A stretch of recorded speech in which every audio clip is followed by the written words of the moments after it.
ماشي، لقى صاحبه معاه مشكله، فهو قاعد على مكانته زي ما هو.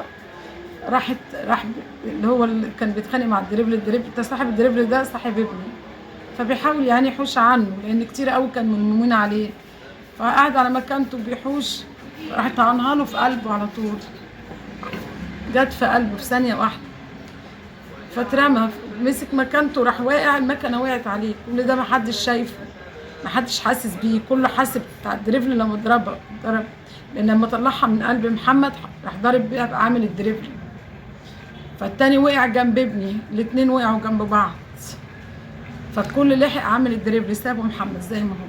بس انا اللي انا بساله ليه تعمل فيه كده؟ ليه عمل لك ايه؟ اذاك في ايه؟